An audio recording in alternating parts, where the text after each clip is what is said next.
Welcome to your piano lesson. If you're here for the first time, I am Gianluca Fronda. If you want to discover interesting facts about me, you can watch an introduction video of the channel. I'm leaving the link in the description below. If you like the content of my channel, don't forget to subscribe. I'm aiming to publish 2 weekly tutorials. Now let's dive into the lesson. Today another chapter from the ABRSM syllabus.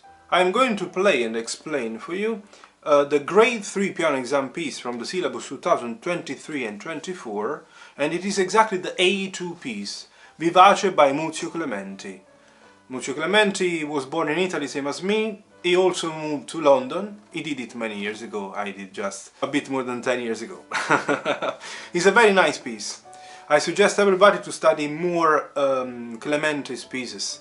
The Op.36, indeed this one is the third movement of the Sonatina No.1 Op.36, is one of the most famous sonatinas that he ever composed. And in the last 200 years, I would say, the majority of teachers and students from all over the world have all studied at least one Clementi's sonatina. And I would definitely suggest you to know much more, because he's a very nice composer.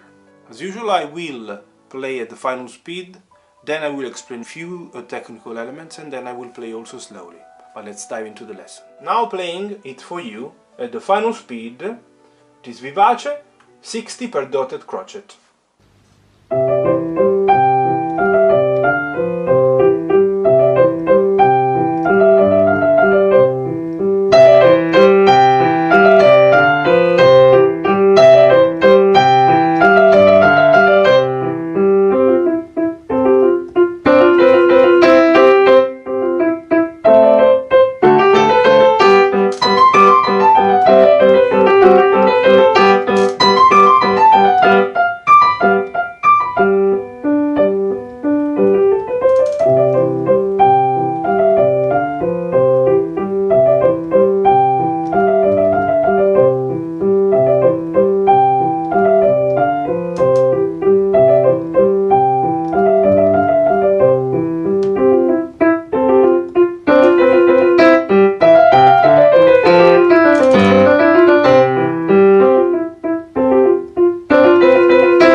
Time to play it slower for you, and I will play it at 90 per quaver. I consider like a kind of middle way, because if I express the speed per quavers, it would be 3 times 60, so it's 180 per quaver. I would say that 90 as a middle speed for the slow performance is more than enough.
few seconds talking about the structure of the piece. I believe that everybody noticed that you have 8 bars at the beginning that repeat exactly identical with just one simple difference. From bar 9 you play again the same identical theme but in forte. You can double check, the notes are exactly identical, there is no difference at all. You can consider each block of 8 bars like made obviously of 2 blocks of 4 bars, because the first phrase indeed is and this is indeed the first phrase, is the theme. Then the second block of 4 bars you can intend as a kind of answer to this question that start anyways with the same notes with a different ending. You repeat in block these 8 bars, but in forte we said. Then from bar 17 is starting a new section that is simply imitating the start of the main theme. The main theme starts from E. This element in bar 17 is starting from a G. It's a simple imitation of the start of the main theme. But now obviously Clementi is not going on in the same way it went on in the main theme. Is reiterating, is let's say shifting one step up, one tone up, this melodic and rhythmic element, and then there is a little bit of invention obviously. These are the first 4 bars of this block. The following block of 4 bars is starting with the same identical notes, also in piano, but now this time the idea, this element is shifted one major sixth up from G to E is a major sixth and is identical to the start, yeah, but obviously ending in a different way. Then from the pickup notes, from the last 2 notes of bar 24 is starting a new section that is confirming, I would say, this short modulation that we had from C major to G major, because this bar, the last one of the third line, is taking you from C major to G major. You have the same theme again from the last 2 notes of the third last bar, but this time obviously it's ending in a different way. We could even maybe mark these blocks in this way. So if I don't know if you can see a very gentle pencil line starting from the first bar and going up to bar 8 for the first block of 8 bars, then from bar number 9 up to 16. Here I didn't mark, but I might do it now in this way. So you can consider a first block of 4 bars, then a second block of 4 bars up to 24, then another block of 4 bars we can do now from the end of 24 up to the third last bar, then another one again from the third last bar going up to the second bar, I would say, and these ones could be intended like a kind of tail.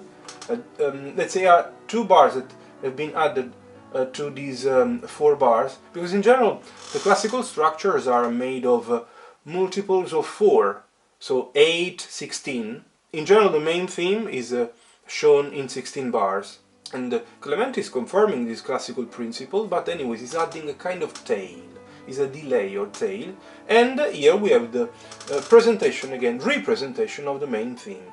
This time the main theme is not played neither piano nor forte, but pianissimo. We have again 8 bars plus 8 that you play with the same identical dynamic, pianissimo. And then you see that he's starting again, copying, using a very simple expression, bar 17, starting in the same identical way, but this time, this block of 4 bars is ending in a different way. Here we had the repeated C, you see C 6 times plus 1 more, 7 at the start of the following block. Here you had 3 times C repeated, then this broken chord of C major and broken chord in the last bar, going down to the C for a completely different answer that is not confirming the way Clementi answered to the first question.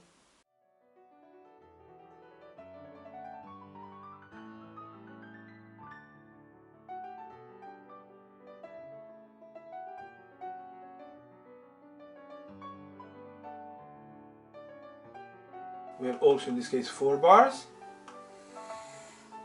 Then again the same element, identical to the one that you had at the beginning of this new section, from bar 51 to 54.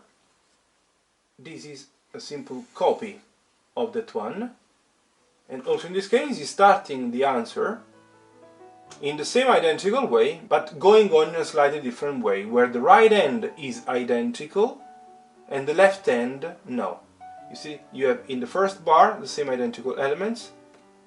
Here just one F, here repeated Fs, here just one G, repeated Gs, and this is, I would say, the tail of this piece. Because this is the, I would say, the last block that is in reply to this one, and this is the one that we could consider like a big coda.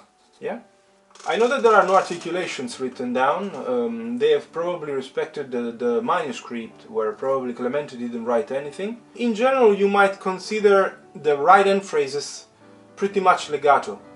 Maybe the start could be, as I did, giving a little bit of sensation of staccato, feeling of staccato on the last C. In general, when you have two repeated notes, play, in this case the second one, with staccato feel, and then the following ones like a big legato. Also in this case you can definitely split the two Gs, playing the last one staccato. So you can definitely try to follow a little bit your instinct. Your teacher will definitely give you advices regarding how to consider the phrases. But indeed, try to build up phrases. The fact that there is no phrase mark doesn't mean that you don't have to play legato, or you don't have to try to have a staccato articulation.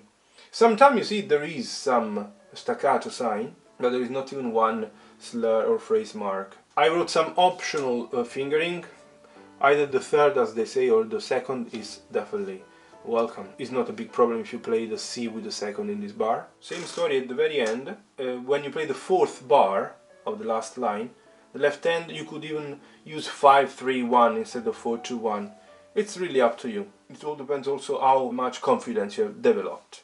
I want to also give you some advice regarding the quick notes, regarding the semiquavers. A couple of months ago I have published a video where I talk about some technical exercise that is useful and very powerful to solve the problem of complicated passages full of quick notes, like for example these semiquavers.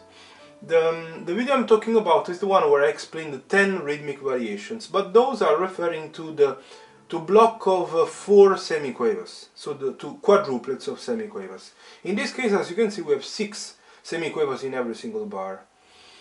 You might even apply those. It's important that you consider 2 bars at once. You would need to work on these 2 bars, for example, ignoring these, and then to work on these 2 bars. We might even generate variations for blocks of 6 notes. And what you can do, you can anyway save some of those that you have studied using the 10 rhythmic variations for the blocks of 4 semiquavers. For example, the variation number 1 and number 2 are valid also here. Why do I say that they can be applied also in this case? Because obviously, for the variation number 1, you transform the 2 even semiquavers, you see the first 2 even semiquavers, for example, in 1 dotted quaver and 1 semiquaver. And they would sound exactly in this way. Instead of being even, they would be da da da da da da da da da. Obviously, variation number 1 can be applied to the whole passage. Variation number 2, that is the opposite, would be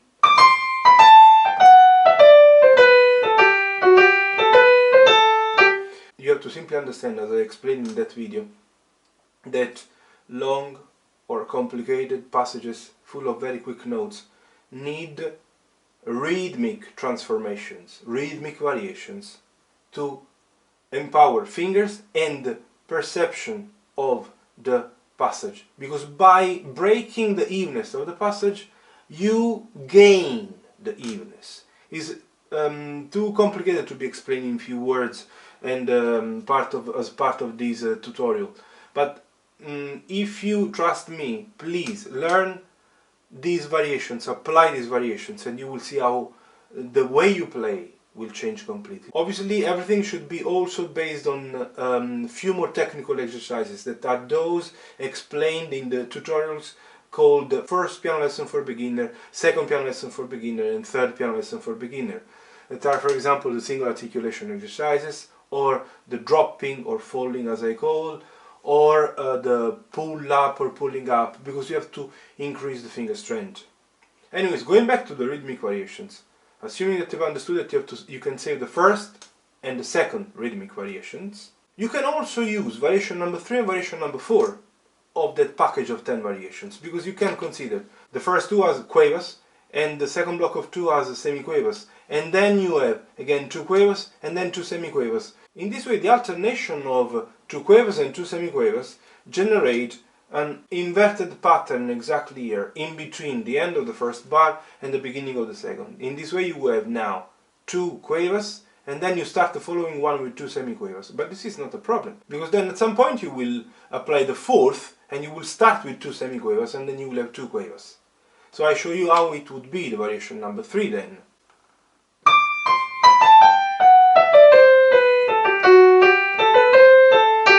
And the variation number 4 would be.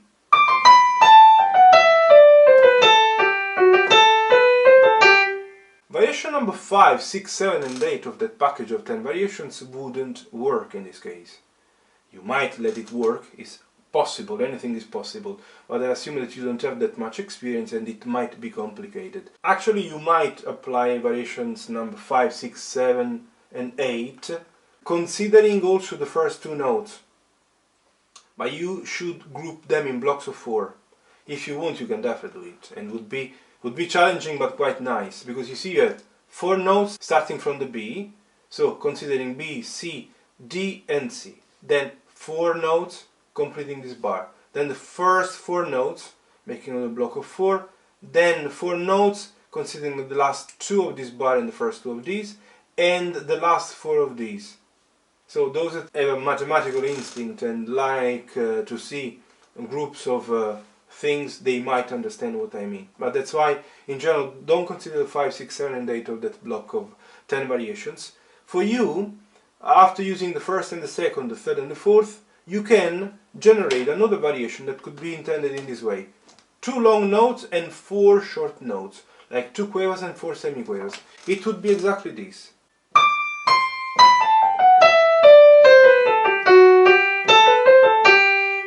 I repeat. Tan, tan, ta, ta, ta, ta, tan, tan, ta, ta, ta, ta, tan, tan, ta, ta, ta, ta, tan. Now I started from the first note of the second bar of this line, ignoring completely the first 2 notes of the passage that are the last 2 of bar 24. Then you might do something else. Invert completely this pattern, and you start now with 4 semiquavers and you end with 2 quavers, doing it this way.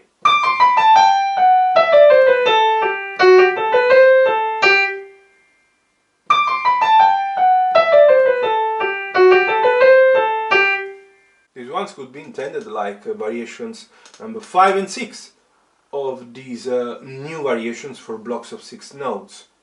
We might also now build up 2 more variations that could be variations numbers 7 and 8. And we might consider a block of 3 quavers and a block of 3 semiquavers and invert them. It would be exactly this.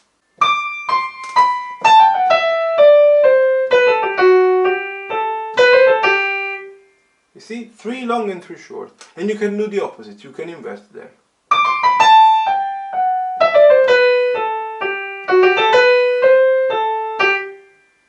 What you've applied here, you can apply also here. To be very honest, we might create more variations, but I think that for now they are more than enough. Let's repeat. Variation number 1, like a dotted quaver and a semiquaver. Variation number 2, opposite, semiquaver and dotted quaver, and so on. Variation number 3 and 4 would be 2 quavers and 2 semiquavers, 2 quavers and 2 semiquavers, and the 4 would be the opposite, 2 semiquavers, 2 quavers, 2 semiquavers, 2 quavers. Then we said that we can have also other 2 variations that are 2 quavers and 4 semiquavers, 2 quavers and 4 semiquavers, and opposite, 4 semiquavers, 2 quavers, 4 semiquavers, 2 quavers. Then we also said that we could consider this block of 6 divided in 3 quavers and 3 semiquavers, 3 quavers, 3 semiquavers. Then you do the opposite, 3 semiquavers, 3 quavers, 3 semiquavers, 3 quavers. It seems to be something really advanced and complicated. I really invite you to focus and to understand which one is the principle. The principle is the one of taking this block of 6 notes, have fun, dividing it in different ways, changing the value of the notes for technical reasons to help you improving the strength, increase the strength, and improve the way you perceive the passage. Because by breaking the evenness, by destroying the evenness of the passage, you will gain evenness. Because in general, beginners have serious problems playing evenly all the notes with enough strength given to all the fingers of the hand. I hope it's clear the concept, I hope it's clear the exercise. Feel free to contact me, and you can definitely follow the indications given in the About tab, where you can contact me and you can request even private lesson in case it's not clear to you what I mean and you're really interested in discovering all this if nobody ever explained it to you. I really hope you have appreciated the piece, that you have understood everything. Feel free to comment to let me know if you need any extra explanation. Feel free to contact me, follow the instructions in the About tab of my channel. Just one more thing to mention: if you have really enjoyed my tutorial, and if you are really enjoying my tutorials, I would really appreciate if you mind the new Super Thanks button that you find underneath. It's very easy to be found. It's either visible or you can find it clicking on the 3 dots. If you're really appreciating my content, my videos, if you enjoy this tutorial and all the tutorials that I have on my YouTube channel, and you want to support me, I would really appreciate. I hope that you understand how much work there is behind every single tutorial, because it's not only about filming or playing. The editing process is quite time consuming, and then the upload and the editing of the description and all is behind the video itself, the setting, the YouTube setting. It's quite time consuming. I'm doing with all my heart because I really love what I do. Music is my life, and probably you understood how much passion I really put into all I do. So your super thanks would be really appreciated. Thank you very much. If it's the first time you're landing on my channel thanks to this video, don't forget to subscribe, and see you in the next one. All the best.